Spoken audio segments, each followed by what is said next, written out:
You might think it's unsafe to set appointments while I'm driving, but in actual fact, it's safer if I don't, because I have a past history of like crashing cars. Nobody's gonna ever get on a car with me now, but it's raining. So I crashed when I was like 18. New driving license. I crashed my sister's car because I fell asleep. That wasn't fun. My phone keeps me actually awake when I'm driving at night. So this car drives by itself. 11 messages. By the way, an inbound. She ghosted the first message. I sent a follow-up tonight. It flared up on a trip to Miami.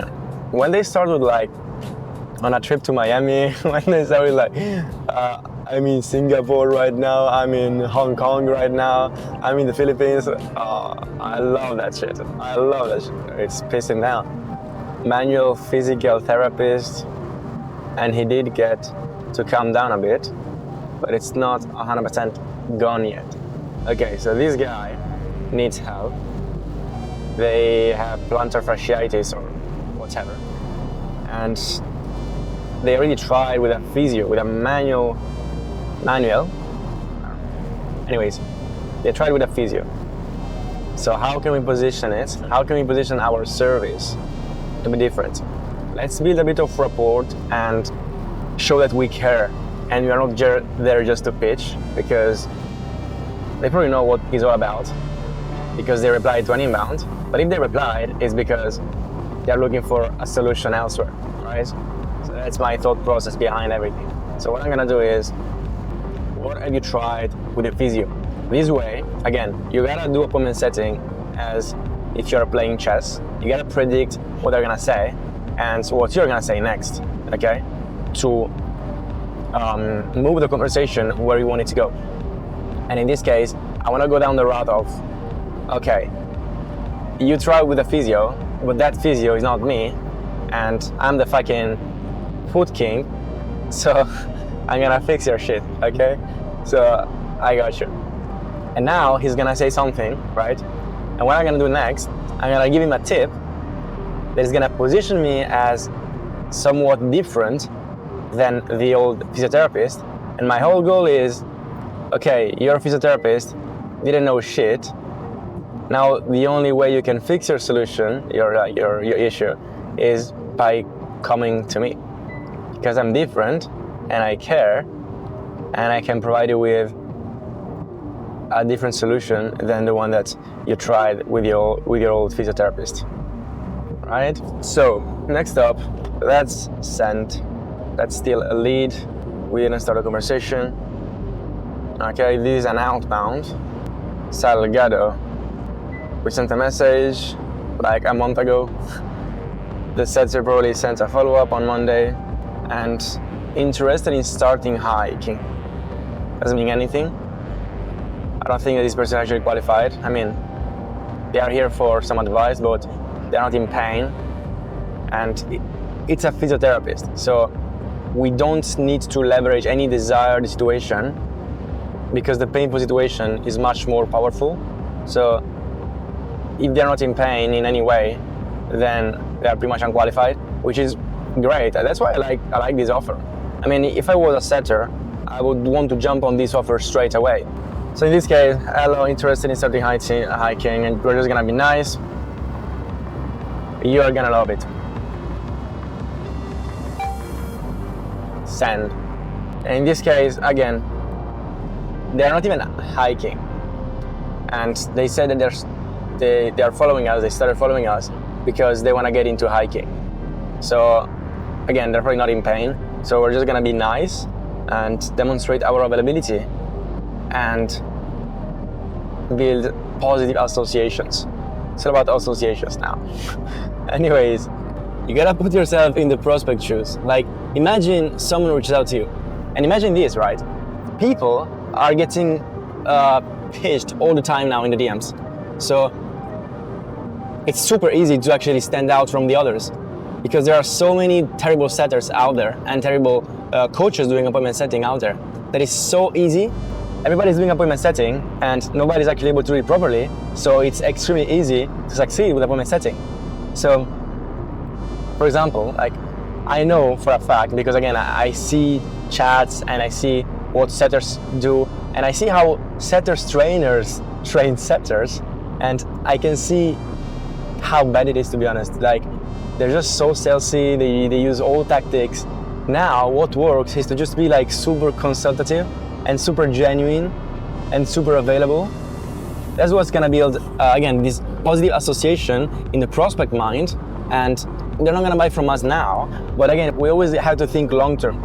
And if you tell them, as soon as they jump on, like, feel free to ask if you have any questions, or like, let me know if I can help you somehow. If you do this, early in the conversation, as soon as they follow, you immediately differentiate yourself from all the other people in your niche doing outreach. Just because, again, you are different and you actually care. You don't just care about the appointment. And again, you might feel like you wasted a prospect or you wasted your time writing this message down. But in actual fact, you are just planting seeds for the future. Again, think long term, not just, oh, how many appointments am I gonna book this week? No, think long term, plant seeds. Because again, if you would send an onboarding form out to your clients and your newly onboarded clients, you will see how long it takes for certain people to convert. Like, some people are gonna follow you today and are gonna buy from you a year down the line.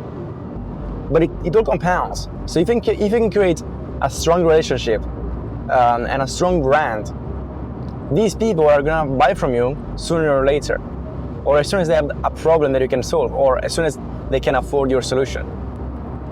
So be nice, plant seeds, keep me in the loop, and even, let's say you cannot help them now because they are on another mentorship program or because they are in a bad financial position. That's fine. Just be nice, plant seeds, and whenever they can actually afford it, or they finish the mentorship program or whatever, they're gonna come to you because you build such a strong relationship with them. And it was never just about money and about the appointment. It was actually about, still, consider taking a break. No, I can't. It was actually about them and about their problem, not about you and your appointments, right?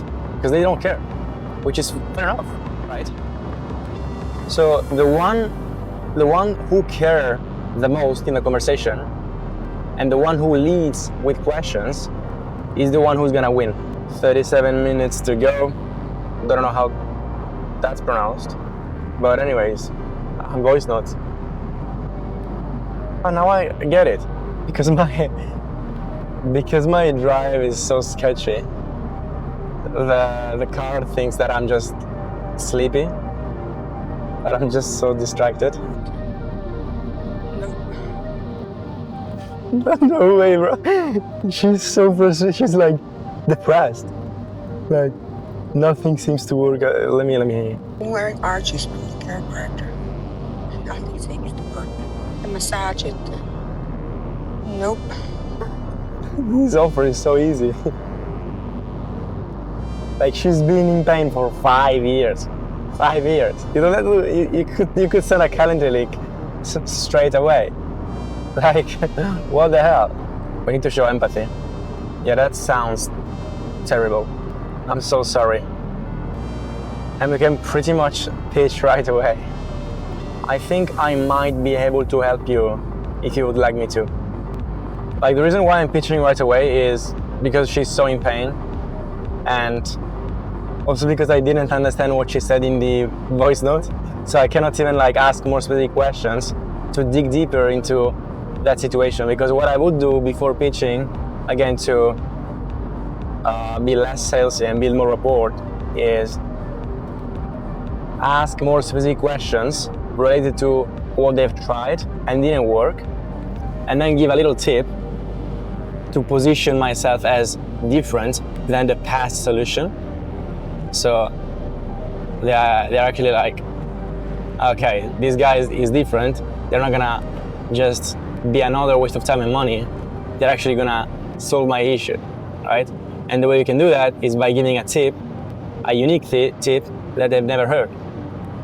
So if you're a setter watching this video, I don't know why you should, but ask your client specific, unique mechanisms and exercises, in this case, that they give to the clients, so that again you can provide unique value and you can position yourself as different. That's the biggest leverage.